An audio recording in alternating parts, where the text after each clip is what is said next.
Oi pessoal, eu sou o David e hoje nós vamos conversar sobre o livro Gran, o Continente Lemúria, do Vinícius Fernandes, com o pseudônimo Raúd, da editora Selo Jovem.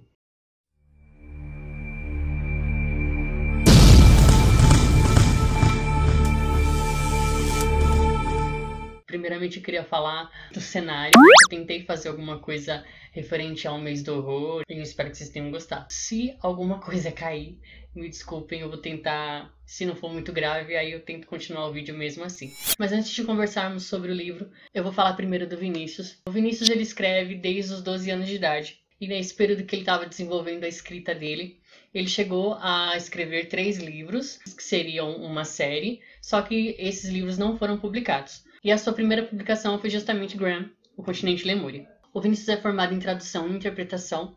E ele também atua hoje como professor de inglês, tradutor e intérprete. O Continente Lemúria, ele é denominado como fantasia, mas eu não daria somente esse gênero para ele. Na minha leitura eu tive a impressão de ele ser um livro mais de horror e suspense, porque você vai ficar a cada capítulo totalmente surpreso, principalmente como as coisas se desenrolam. Eu colocaria mais do que um tema para este livro. Poderia estar no quesito fantasia sim, mas também na questão de horror e suspense, e é uma leitura também de gênero GLBTQ+. Sim, GLTBQ+, tá? E o livro conta a história de Peter, e ela vai se dar em 2 momentos. Nos momentos que ele fala como primeira pessoa, são os momentos que ele está vivendo hoje, ou seja, no presente. E quando ele começa a falar em terceira pessoa, são fatos que aconteceram com ele no passado. Aí você vai entender que nós vamos ter, durante a história, uma evolução desse personagem. Então, para a gente poder entender um pouquinho, eu vou dividir também em 2 partes, para a gente poder entender a construção desse personagem, dessa história. Quando ele fala em primeira pessoa, nós vamos ver um personagem totalmente complexo, que tem os seus medos, que fala muito mais das suas questões interiores, da sua luta, dos seus conflitos com ele mesmo. E principalmente, os conflitos vão se dar por quê? Porque Peter é homoafetivo. Nesse primeiro momento do livro, nós vamos ser apresentados a um personagem que tem principalmente as suas questões voltadas em relação ao preconceito, em relação a ele se aceitar e aprender, não sei se a lidar ou mostrar ao mundo as suas percepções de vida. E aí nós vamos ser apresentados nessa complexidade que ele tem, porque ele tem muito medo, principalmente, vamos dizer assim, da sua família, de não aceitá-lo, de não compreendê-lo, e principalmente que dentro da família dele existem algumas pessoas que são totalmente contras e são realmente homofóbicas, um discurso muito homofóbico que você vai ter dentro do livro. E aí essas questões o Vinícius vai trazendo à tona, principalmente para o personagem que precisa se mostrar e se construir dentro desse ambiente em que ele vive. E aí ele vai ter meio que uma vida dupla por conta dos seus amigos saberem e a família não.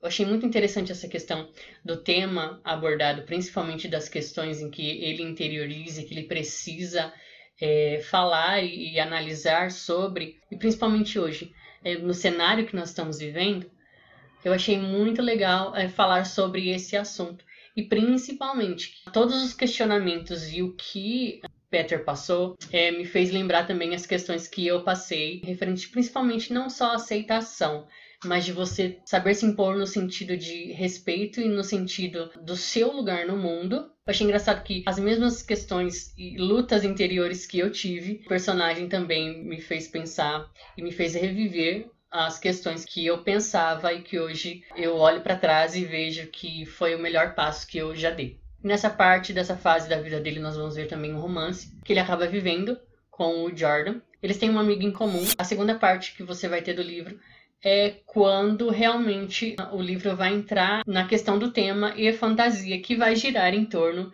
disso, porque Peter, ele é um caçador de vampiros. Alguma coisa acontece, eu não quero dar spoiler, porque assim, o livro tem várias coisas que acontecem que, por exemplo, se der a deixa para alguma coisa só, acaba desmontando todo o quebra-cabeça. Em todo o capítulo você vai ter alguma coisa que acontece que é muito surpreendente e muito extraordinário, que você não esperava e realmente você não esperava que ia acontecer alguma outra coisa. Então, justamente para não dar spoiler do livro, eu prefiro contar a história de um modo que oculte algumas coisas. E aí, quando o livro começa, o Peter está nessa fase de hoje, né? Peter já está nessa fase de caçador, que ele se descobriu e que é a sua missão na vida. Ele tá numa boate, aparentemente parece que ele tá curtindo uma balada. Ele paquera um rapaz, eles se retiram, né, e vão para um canto conversar e se conhecer melhor. E aí é quando você descobre que o rapaz estava montando uma armadilha para pegar Peter. E aí só que a armadilha dá errado e Peter acaba matando o vampiro. E aí o livro vai se passando. E aí tem momentos que você está no presente e tem momentos que você está no passado. Até que toda a história referente ao passado de Peter já é totalmente desvendada. E aí até o final você vai encontrar só o presente dele. E você vai entender o motivo dessa caça e o motivo dessa luta que ele enfrenta. E aí nesse momento nós vamos entrar numa outra fase da história, que é por conta de alguns motivos que aconteceram com Peter. Ele foi obrigado a ser um caçador. Ele acabou perdendo tudo, ele acabou perdendo o seu romance, ele acabou perdendo várias coisas. E o romance com o Jordan, ele perdeu por conta para proteger o Jordan do seu maior vilão, que é o vilão da história, que é o William. Ele começa a viver por essa busca de derrotar esse William, e aí vai acontecer meio que uma guerra entre vampiros e lobisomem.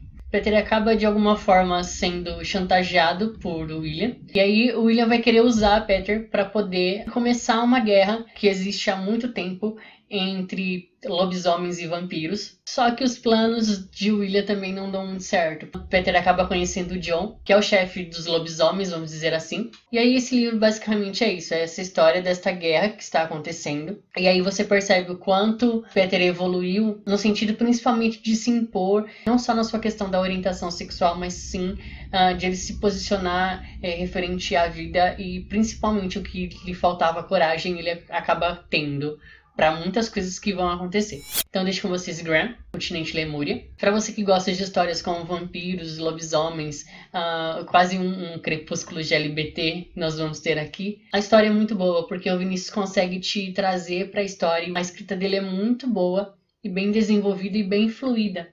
A gente meio que acaba devorando o livro sem perceber, e principalmente pela curiosidade que ele te causa. Ele te deixa numa curiosidade sem fim. A escrita dele no sentido de desvendar as coisas é bem parecida com Stephen King. Porque quando você espera que alguma coisa do passado vai se resolver, a gente vai pro presente e aí depois volta pro passado.